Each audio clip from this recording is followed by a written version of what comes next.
Assalamualaikum warahmatullahi wabarakatuh. Masih bicara supaya Bangga Anggat. Hai, apa kabar? Ketemu lagi masih bicara supaya Bangga Anggat dengan Bang Tolip ya. Di babanya ngomong budaya. Tentunya ini ada di lapak Masula Angkon ya. Seperti biasa masih bicara supaya Bangga Anggat. Di setiap minggunya kita bakal kedatangan tamu yang sangat istimewa, sejarawan, budayawan, dan lainnya yang sangat memberikan inspirasi kita sebagai generasi muda, terutama untuk anak-anak atau kalangan Gen Z. Bukan berarti yang milenial tidak boleh tahu, harus tahu juga dengan pengetahuan sejarah kita tentang masalah budaya Palembang, khusus oleh Baca Bicara Supaya Bangga Anggat. Nah, Baca Bicara Supaya Bangga Anggat hari ini kita bakal ngobrol tentang sesuatu yang tajam. Wow, tertusuk tapi berdarah. Apa itu kayak kita bahas ya. Tapi ini bukan menyakiti Baca Bicara, melainkan syarat makna, penuh sejarah, dan juga kebanggaan dari wong Palembang. Apalagi kalau kita akan bahas tentang keris Palembang. Wah, bukan berarti keris itu ada di Jawa, tapi Palembang juga ada keris Baca Bicara Supaya Bangga Anggat ya. Nah, kali ini kita bakal kupas tuntas Baca Bicara Supaya Bangga Anggat. Kita pengen jimat bagaimana peran keris dalam budaya Palembang ya. Mulai dari sejarahnya, nilai filosofinya, sampai cara kita mengejar atau menjaga namanya warisan keris ini untuk generasi mendatang Baca Bicara Supaya Bangga Anggat ya. Nah, sebelum kita bakal ngobrol atau ngomongi tentang budaya Baca Bicara Supaya Bangga Anggat, pecah biasa kita harus ada pantun. Memang ada pantun ya guys? Boleh kagak dipakai? Ya, siap. Kita ada pantun dulu. Ke pasar 16 beli ketupat, beli sekalian sambil makan tepoyak. Keris Palembang pusaka hebat, warisan leluhur yang harus kita jaga baik-baik. Assalamualaikum Mang. Waalaikumsalam. Kali ini kita kedatangan tamu istimewa Baca Bicara Supaya Bangga Anggat. Ini ada Mang MSA Surya Negara SH. Ya. Selamat pagi Mang. Selamat pagi Mang. Ini Mang Tolip. Iya. Semua dimanapun berada. Iya. Ini Mang Surya ini. Kita pengen kenalan dulu. Boleh jelaskan Mang Surya? Mang Surya, panggil Mang Surya deh ya. Mang Surya Negara ini siapa Mang kalau boleh tahu? Ya. Kalau di Palembang kan Mang C. Oh iya. Kalau hari-hari sering dipanggil C. Oh C. C Surya. Bukan rokok ya. Sebenarnya perkenalkan dulu, nama saya Surya Negara dan saya di sini sebagai salah satu pelestari budaya. Pelestari budaya.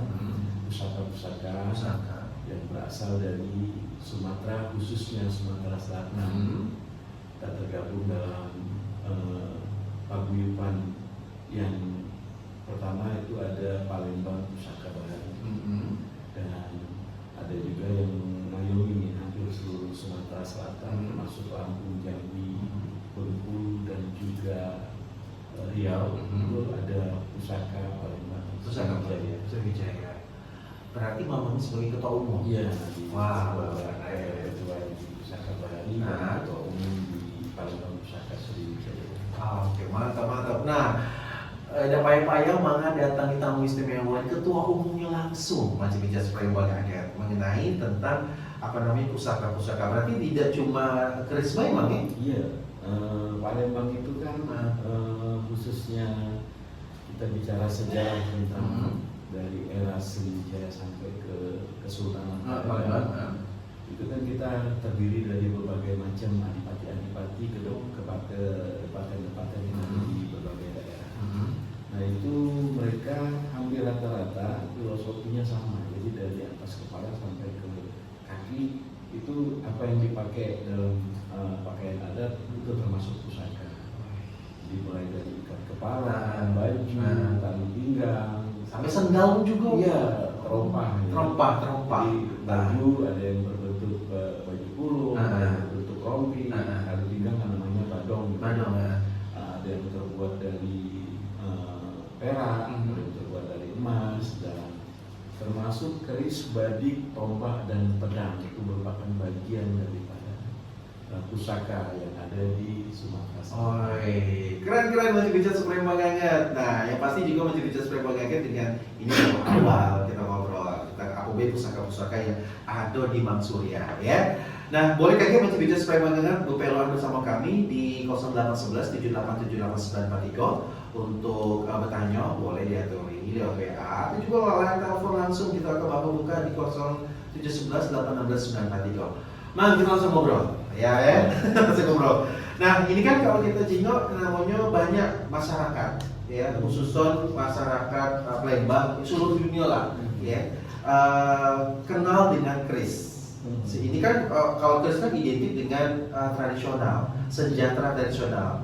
Nah, tapi di Palembang dewe apa yang terjadi makna yang keris di Palembang ini sampai kita harus bisa membudayakan yang namanya keris Palembang? Boleh jelaskan? Sebenarnya keris adalah salah satu bentuk senjata, senjata tikam khususnya. Tapi di eranya ini suatu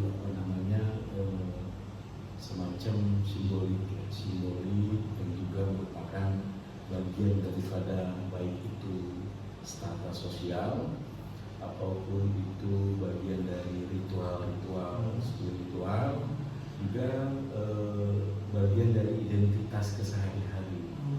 Jadi di zaman itu kalau kita jelaskan secara simpel, kalau sekarang orang melihat aparatur pemerintahan itu kan pakai seragam. Iya. Dan dari institusi mana kita bisa lihat dari apa yang ada emblemnya, namanya, kan. Nah, kalau zaman dahulu masyarakat maupun di lingkungan kerajaan atau kesultanan di masa itu akan melihat strata orang itu dari pusaka yang dia pakai. Jadi kita lihat di sini untuk Sumatera Selatan itu ada berbagai macam jenis keris.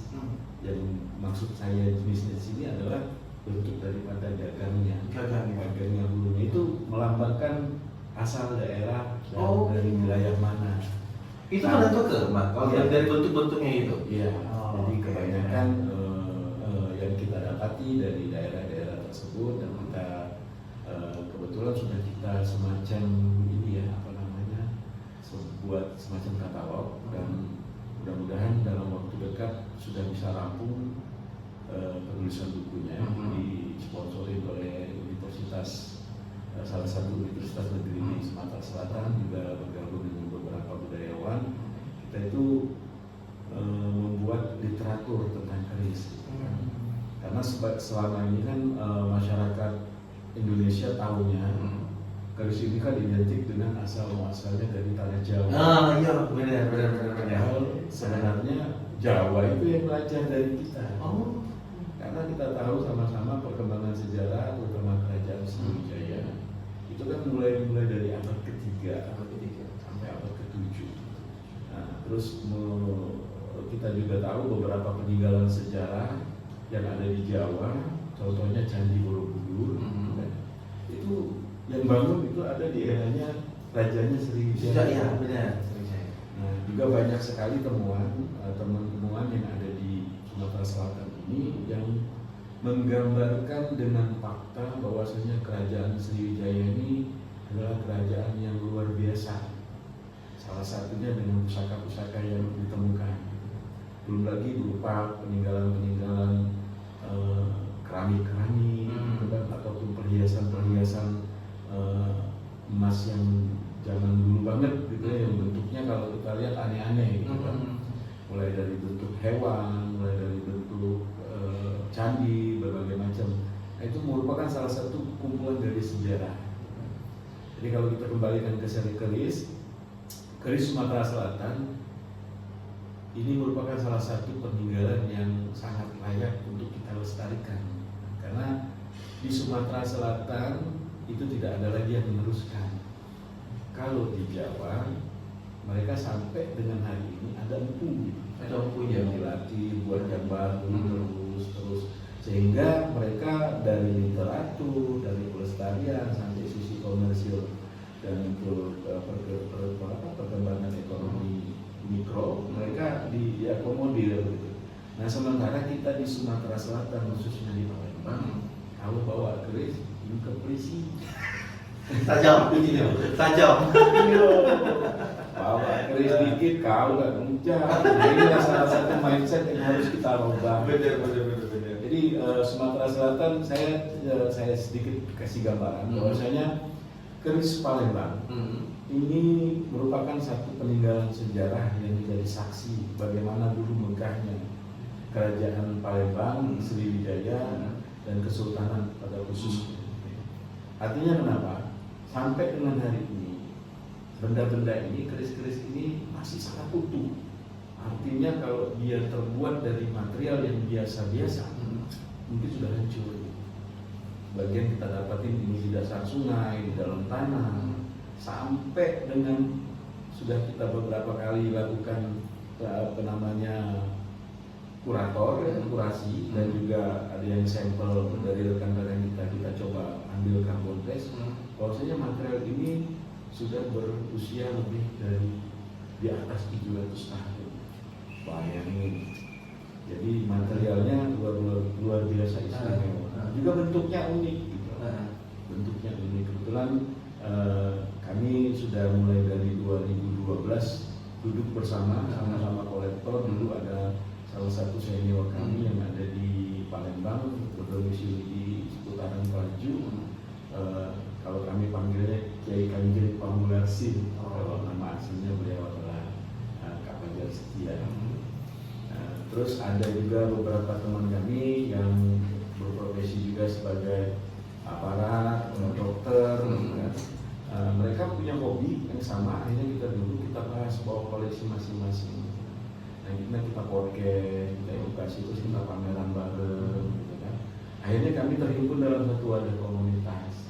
Yang mulai kami mempelajari literatur, ternyata kemegahan daripada senjata kina ini jauh lebih bagus dibanding dengan kemegahan yang ada di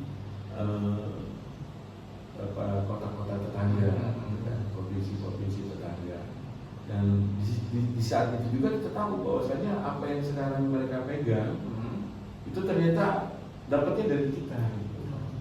Di sebagian kolektor-kolektor yang ada di provinsi Sumedang itu dapat barangnya, kerisnya itu ternyata dari kotanya kita. Cuman sedikit kalau orang Palembang itu ngomong dirias, diganti rai. Perbedaan Jawa dengan Sumatera saya akan jelasin. Oke. Nah, kalau mau coba-coba selama cerita Palembang Angget, buka Facebook kita. Di depan Maktulib ini ada beberapa keris. Tadi sudah ditunjuk tuh ada keris yang memang ditemukan di Sungai Musi atau Sungai Sungai Musi. Sungai Musi. Nah, ini macam baca Palembang Angget memang dari kualitas zaman dulu sampai zaman sekarang itu beda ya. Iya. sangat beda macam baca Palembang Angget ya. Oke, Mas sebelum kita jawab ada yang bertanya? Boleh. Oke, ada yang bertanya dari Mang Bahan yang sudah berpeloan di WA kita. Ini kata Mang Bahan ini muat keris itu apa ada empuk keris Palembang nggak? Memang. Yang kita punya ini kan usianya udah ratusan tahun ya. Mungkin kita juga kalau bahasa kita itu kan melakukan analisa dengan referensi, ya. Karena kita tidak mempunyai suatu lembaga yang saat ini mungkin kami yang sedang mempeloporinya yang khusus untuk membuat semacam kesimpulan bahwasanya kita dulu mempunyai empu. Tapi kalau dari temuan-temuan yang kita punya dan dari bahan-bahan yang sekarang kita pegang, tidak akan mungkin adanya keris kalau dulu di Palembang nggak ada yang buat. Iya, pasti ada loh. Dari temuan bahan yang belum jadi, gagang yang belum jadi, sarung yang belum jadi, gitu kan. Termasuk juga benda-benda yang sudah utuh yang kita temukan. Dapat kita simpulkan bahwasanya dulu empunya itu memang ada, gitu kan. Empunya di Palembang masih ada dan ada beberapa generasi yang kalau bahasa kita marangi ya, kalau ahli kayu yang kalau kita menemukan peninggalan yang sifatnya sudah sedikit harus perlu direstorasi, dia dapat gitu seninya. Dan lihat memang turun temurun dia ahli dalam seni ukir khususnya Palembang, termasuk dalam restorasi senjata berupa keris ini. Artinya Empu dan Marangi sudah dipastikan dulu ada.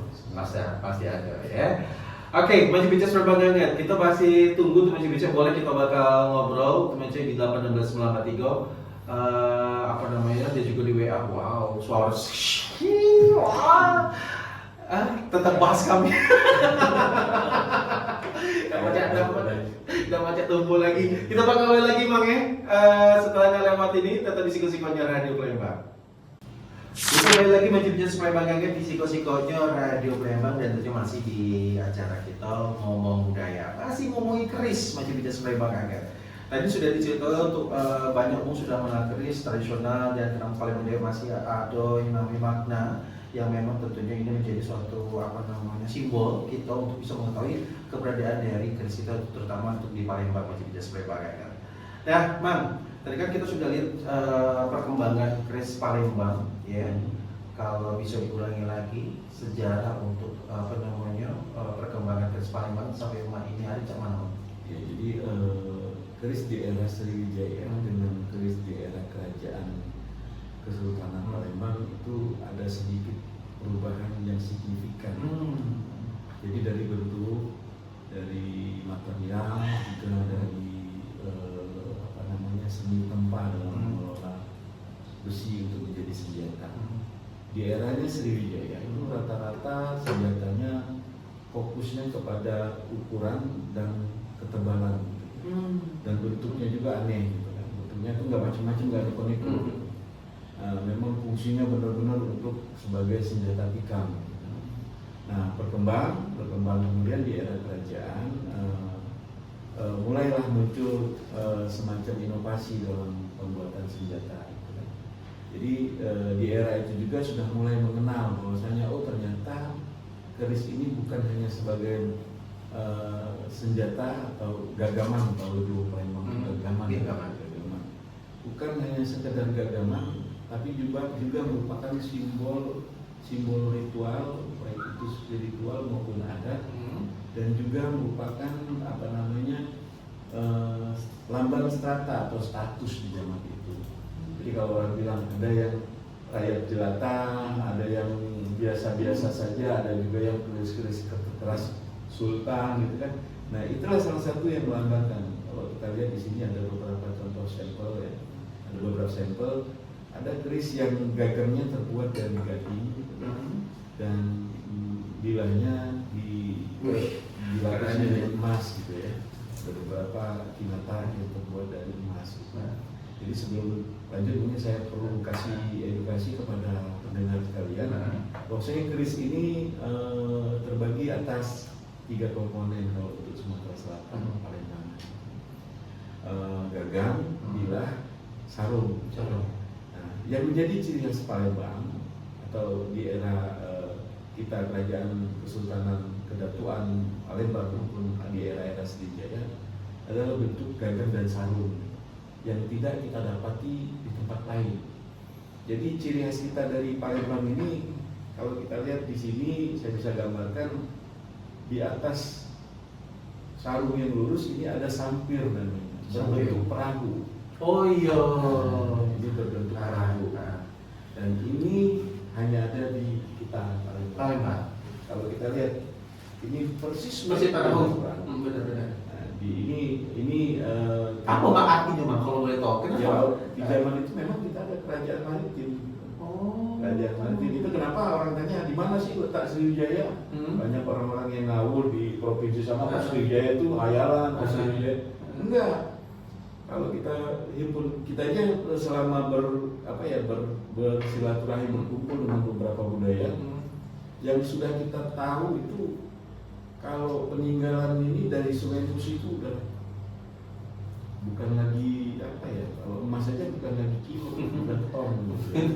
Bayangin, emas saja bukan lagi kilo, ton. Udah ditemukan dalam bentuk patahan, dalam bentuk perhiasan. Nah, itu sejak zaman dulu. Zaman dulu udah nelayan-nelayan, bahkan sekarang memang ada teman-teman yang memang dirangkul oleh komunitas melestarikan melestarikan itu.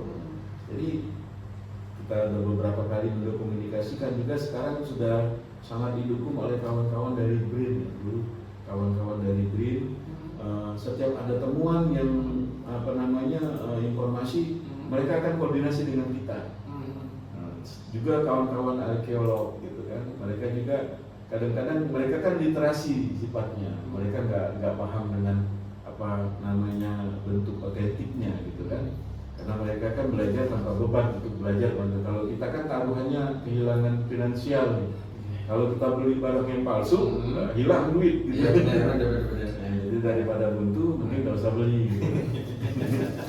Nah, kemudian lama-lama akhirnya kita berkolaborasi. Alhamdulillah kawan-kawan dari arkeolog, kawan-kawan dari BRIN, ada beberapa orang yang dulunya itu ke daerah, juga dari para peneliti-peneliti muda dari Jawa. Mereka itu semacam memberikan motivasi kepada kita. Maksudnya, Pak, ternyata Palembang ini luar biasa. Nah, akhirnya kita beberapa kali mengadakan pameran, mereka support, mereka fasilitasi gitu kan. Dan itulah salah satu harapan yang kami harapkan nanti ke depannya mereka bisa membuat semacam bukti sejarah, terutama misalnya buku yang tercatat tentang senjata pusaka-pusaka yang ada di Palembang khususnya dan Sriwijaya pada umumnya. Mang, kami nak nanya, Mang, ini kan bentuk apa? Kalau yang ini bentuk ya, jadi tadi baru sarung, sampir, keris dan bulu ya. Nah, kita lihat dulu ini macam-macam bulu. Iya, nanti ini khususon ini karena ini di eranya Sriwijaya. Di eranya Sriwijaya dan penjelasannya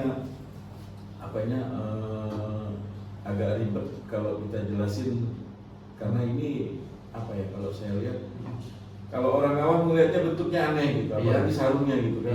Maaf, melambangkan kayak kejantanan. Iya, benar-benar. Nah, tapi sebenarnya bukan itu filosofinya.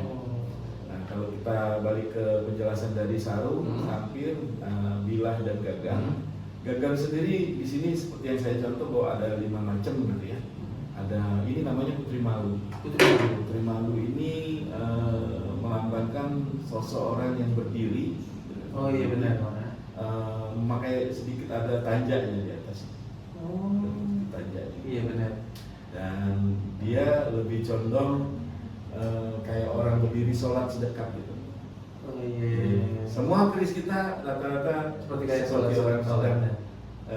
bersedekap. Nah, ini ada namanya Putri Malu dan ini ada namanya Demang, Jawa Demang. Kenapa dibilang Jawa Demang? Ya, karena ini banyak kalau kita lihat banyak semacam inovasi gitu dari bentuk pahatan, ukuran gitu kan sampai dengan ukiran. Nah, di antara ini yang tertua adalah yang berbentuk ludai. Ludai ini istimewa karena dia terbuat dari gading. Ini ukirannya seperti kalau dulu namanya naga air gitu. Naga air. Jadi kalau kita perhatikan mukanya tuh seperti burung, tapi lebih mirip ke bebek gitu ya. Dan ada matanya yang besar gitu kan. Tapi sebenarnya ini adalah naga air. Naga yang mana didapati juga di perahu gitu kan, di porselen, di beberapa perlengkapan di era-era Sriwijaya gitu kan. Nah, kemudian ada yang primitif. Nah, ini primitif ini kayak pocong nih kalau kita lihat gitu kan. Pada prinsipnya rata-rata keris Palembang ini banyak sekali jenis hulunya. Dan inilah yang saya bilang tadi di awal, asal muasal daerah dilihat dari identitas keris. Jadi dulu kalau mantolip jalan, keris di depan, jingok palanya, pala keris maksudnya. Iya, palanya. Bagus tak palanya tuh. Jingok pala kerisnya, mantolip ini ternyata kumbring. Pala kerisnya ludai. Kalau misalnya bagi jingok, Putri Malu ini rata-rata di pedataran tinggi gitu kan. Kebanyakan di Pagar Alam, Paseman. Ada juga beberapa di Lampung dan di Jambi yang ada sedikit kemiripan gitu kan. Karena di Lampung dia mempunyai sampirnya seperti bulan sabit. Oh iya benar, kayak bulan benar. Nah, kalau di Jambi, Sindijai mirip dengan Palembang, tetapi perahunya agak lebih sedikit kecil. Nah ini ciri khas Lampung, pagar alam, dia sampirnya berbentuk bulan sabit. Nah, jadi itulah yang membedakan setiap daerah yang pasti ada ciri khas yang memang benar-benar khususnya untuk wilayah Palembang dan sekitarnya lah, dan seperti itu. Nah, Bang, kalau minat tanya, ini kalau misalnya ini ada apa namanya untuk treatment khusus nggak sih? Sampai itu bisa bertahan, bagusnya nih. Saya bawa salah satu contoh peninggalan di era Sriwijaya. Kenapa saya bawa? Simple tapi unik gitu kan. Kalau kita lihat cincinnya itu lebih mirip candi. Cincinnya lebih mirip candi, batu yang bersusun gitu kan.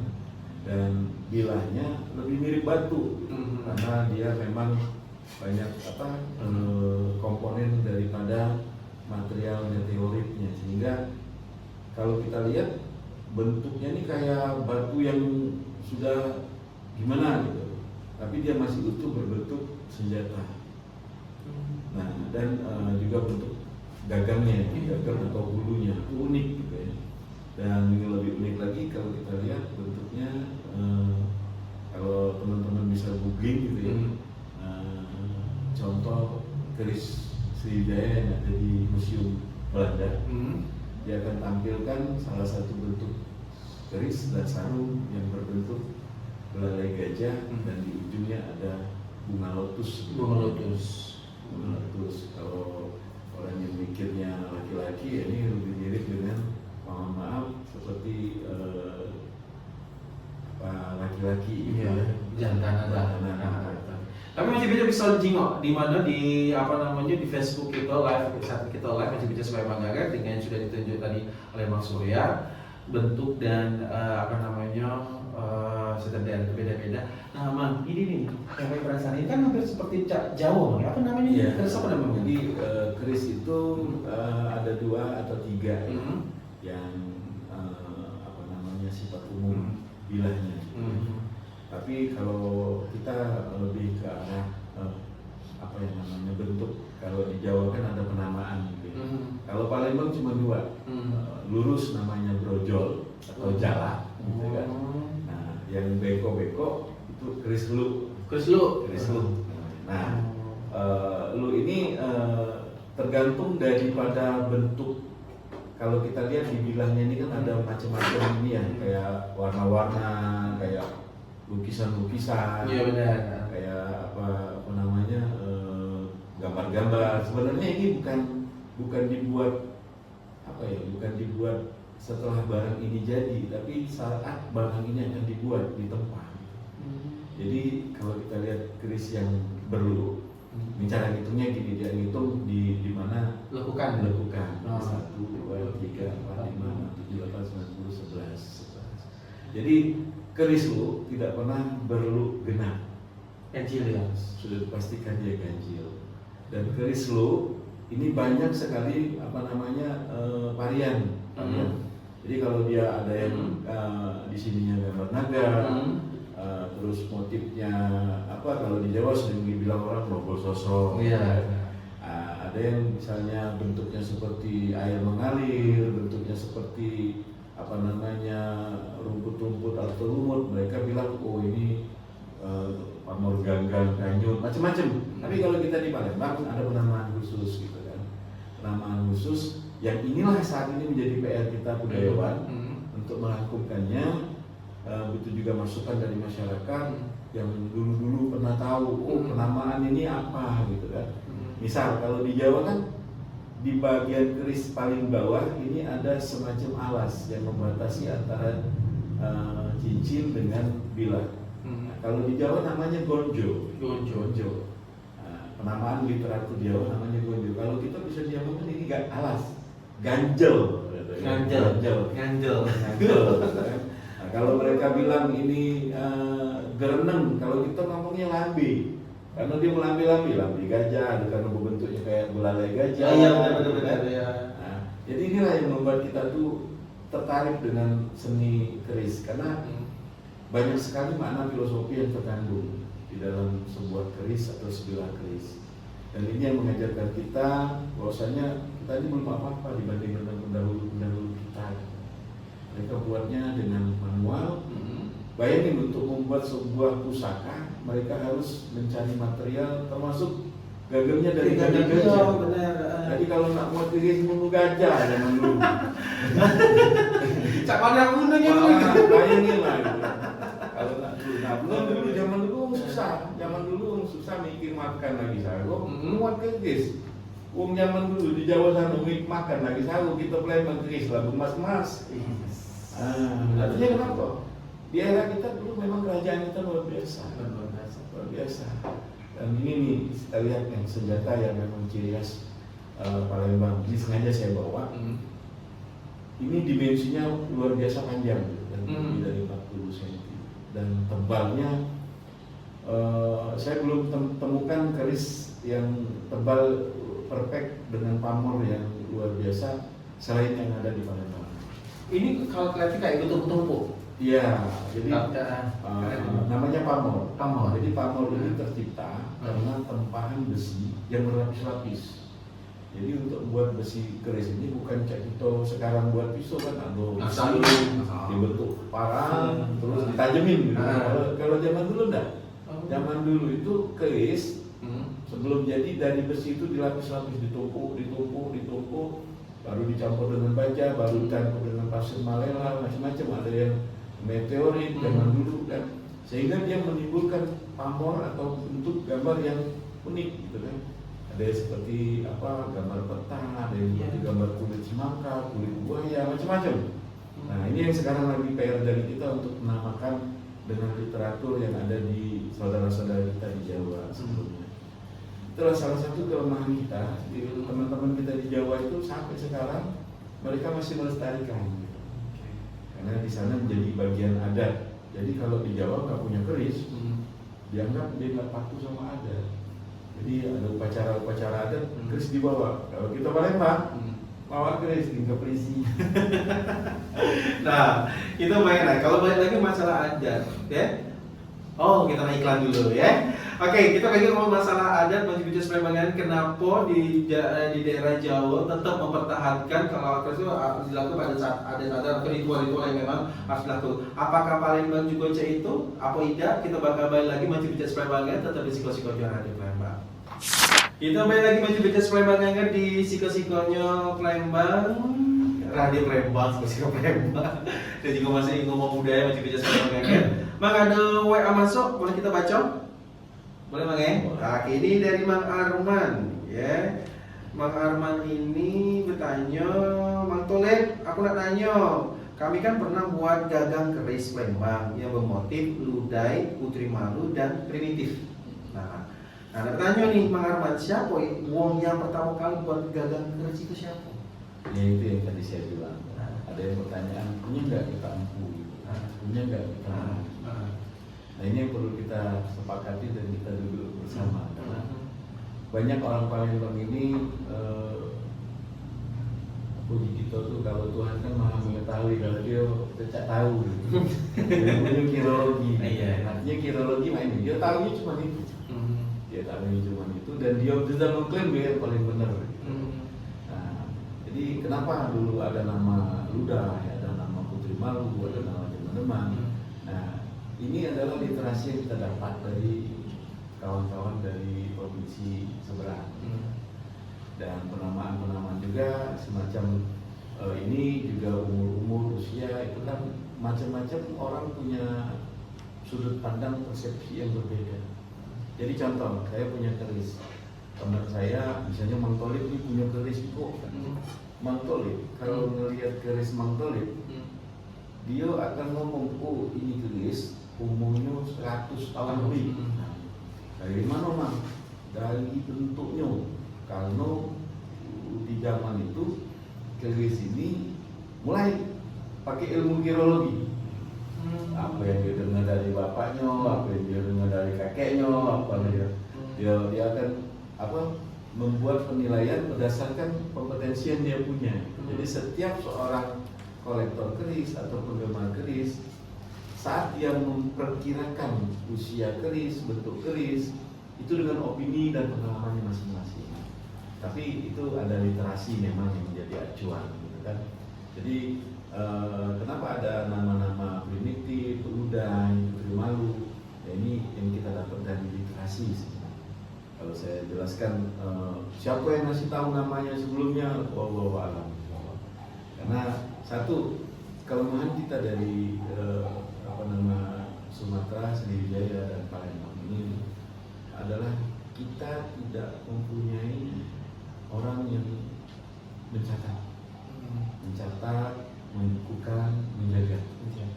Nah, karena itulah keris Palembang, keris Sumatera, keris Sriwijaya hampir punah. Nah, itulah kenapa yang memotivasi kami untuk terus menjaga dan melestarikan. Nah, itu Bang, ini yang menjadi suatu catatan, hal yang penting atau tantangan ya Bang ya, untuk bisa bagaimana cara kita supaya ini jangan sampai punah. Apalagi kalau saat ini Bang, budak Gen Z, ya, budak beta, kelas sudah ini. Nah, ini Bang, apa nama? Untuk bisa tetap mempertahankan atau bisa melihat kondisi dalam pelestarian keris saat ini. Cak mana generasi muda? Kalau memang jika, apakah sudah mereka tahu dengan yang namanya keris ini? Ya, itulah tadi yang saya bilang. Saya dulu pernah beberapa kali audiens dengan pemerintah daerah.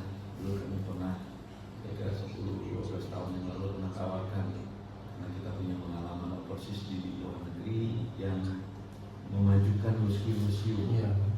Saya bilang benahin museum, tampilkan, pamerkan barang-barang yang benar-benar mempunyai makna sejarah, nilai yang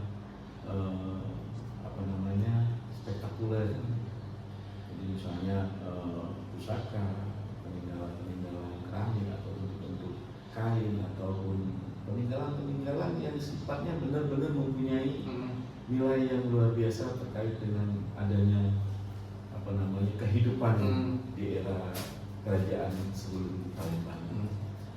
Artinya kenapa? Perlu merangkul banyak pihak. Mungkin kalau kita mau beli, pemerintah mau beli nggak akan sanggup.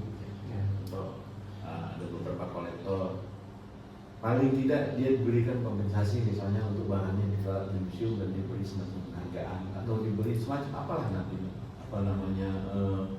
kompensasi ataupun wujud terima kasih misalnya. Dan juga pengelolaan itu pemerintah cukup dengan memberikan instruksi pada sekolah-sekolah, universitas.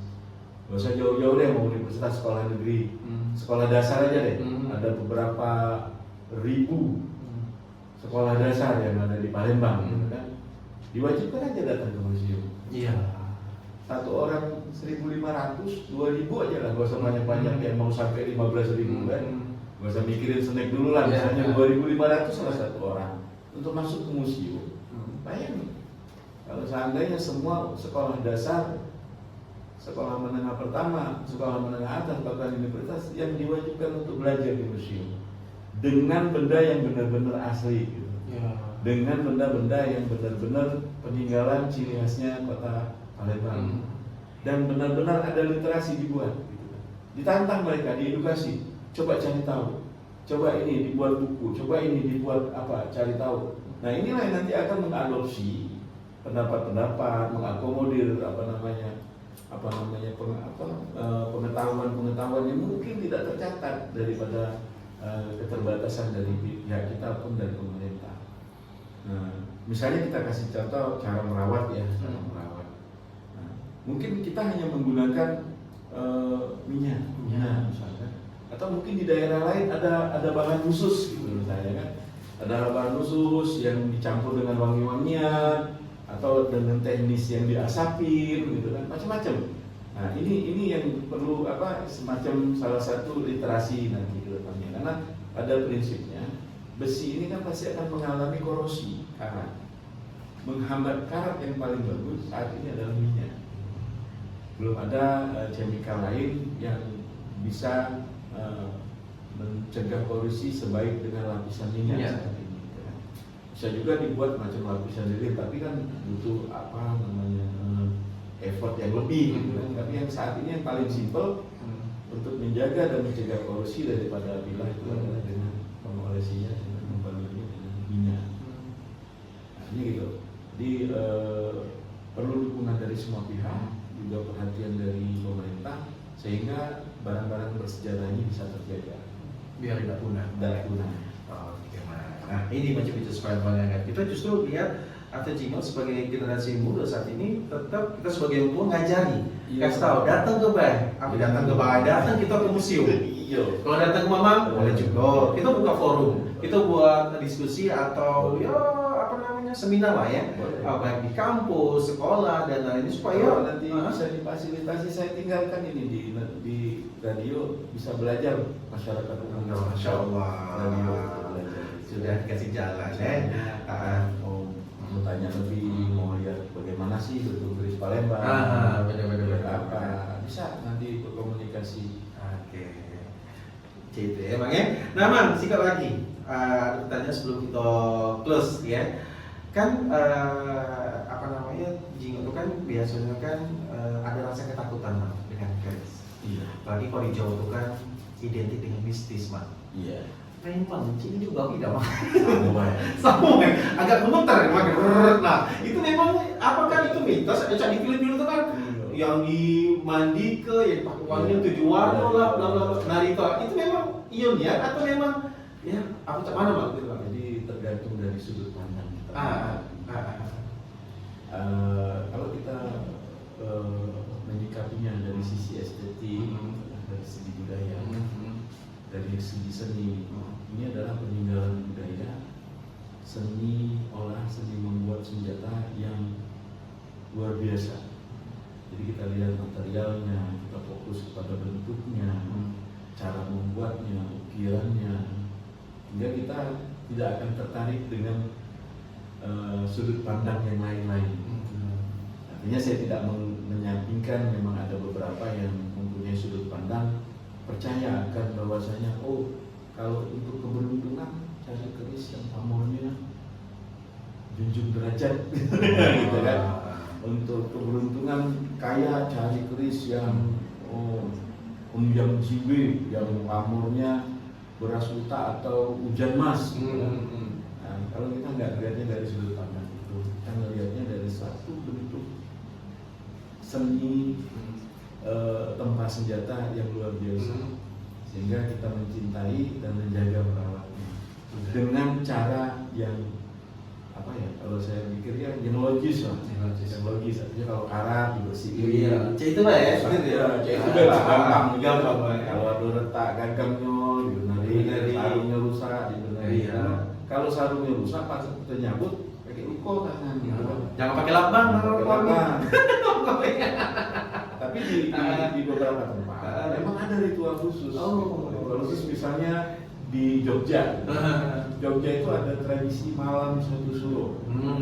Malam satu suro itu memang malam untuk membersihkan pusaka-pusaka. Dan mungkin itu zaman dulu sudah ada gitu kan. Budaya itu dipertahankan untuk mempertahankan ini justru. Jadi setiap malam satu suro akan ada budaya cuci pusaka. Mandi pusaka. Nah, jadi mereka akan rawat pusaka ini gitu kan. Jadi mereka akan merawat untuk nanti malam satu suro kita ketemu untuk merawat pusaka gitu kan. Nak jagonya mandi kembang, jagonya dicelup di maasep di menyan, lantar sana.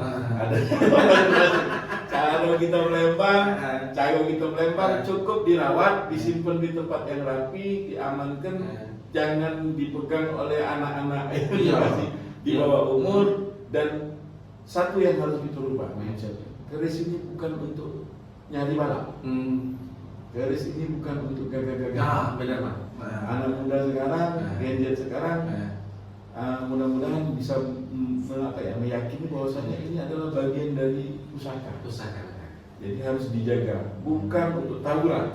Tidak dibenarkan. Karena kenapa? Ini materialnya, besinya, ya kalau kita lihat ya, satu dia sudah berusia lama, banyak sekali. Dulu mungkin ada yang dicampur dengan material tertentu sehingga sudah mengandung bisa gitu kan. Ada yang dibuat memang dikasih racun, ada yang memang dibuat dengan treatment khusus memang untuk membunuh gitu kan. Di zaman itu. Nah, makanya begitu kita dapat, kita bersihkan, juga kita dapat asli bentuknya seperti apa. Kebanyakan keris kita itu rata-rata berumur dengan minyak seperti kemenyan, minyak lulur yang macam-macam lah, yang mungkin dulu diperuntukkan selain untuk menjaga juga untuk bisa gitu ya, bisa racun bisa. Jadi mudah-mudahan adik-adik kita juga bapak-bapak yang ada di pemerintahan khususnya aparat, anggaplah keris ini bukan sebagai senjata, tapi adalah bagian dari peninggalan sejarah yang berbentuk pusaka. Untuk generasi muda jangan disalahgunakan. Nah, itu macam bicara supaya bagaimana. Justru kita harus sebagai generasi muda saat ini tahu bagaimana caranya menjaga pusaka. Kita dibilang apalagi Gen Z sudah harus dapat mengenal lebih baik apa kegunaan pinjaman itu, bukan kegunaan untuk jadi gagah-gagahan. Gitu Bang ya. Oke Bang, luar biasa nih pembahasan kita hari ini. Udah cukup sebenarnya. Pengen banyak Bang tadi bertanya cak mana cara mega bla bla bla, tapi waktu Bang kagak lah, mungkin kalau ada kesempatan kita akan buka forum atau kita akan berdiskusi untuk manggil generasi-generasi Gen Z atau generasi muda saat ini untuk mengetahui cak mana caranya, mengetahui pemanfaatan dari atau peran dari keris ini untuk khusus untuk budaya Palembang, Majapahit Palembang ya. Tapi Majapahit Palembang dari cerita sejarah yang disampaikan sampai dengan filosofi, kita jadi paham kalau keris Palembang ini bukan sekedar pusaka ya Mang, tapi juga cermin identitas wong Palembang terutama seperti itu. Mang, sebelum kita tutup ada pantun lagi Mang. Beli songket di pasar Cinde warna emas tampak bercahaya. Mari kita jaga pusaka negeri ini Majapahit ya, keris Palembang kebanggaan budaya kita. Terima kasih Bang Surya yang sudah berbagi cerita dan juga pengetahuan kami tentang masalah keris. Jadi kami tahu keris itu bedanya dengan keris Palembang, keris Jawa. Yang pasti kalau Majapahit Palembang jingok di IG di Facebook kami, keris keren-keren gagahnya. Tapi kage Majapahit bisa buka di YouTube kami karena kita akan langsung share videonya Majapahit Palembang dan jingok obrolan kita dan jingok kerisnya cak mana kage bentuknya ya. Yalah Majapahit Palembang, terima kasih sekali Bang Surya sudah hadir. Maaf mengganggu waktunya dengan kesibukannya sangat luar biasa. Semoga hari ini dapat manfaat yang kita atau untuk Majapahit khususnya. Yalah Majapahit Palembang bisa berikut kiri kanan Najibet 4,3 Sriwijaya Radio Siko-sikonya Radio Palembang, jaringan media etnik Indonesia, rayakan budaya. Kulman Tulip dan Bang Surya pamit undur. Wassalamualaikum warahmatullahi wabarakatuh dan selamat siang.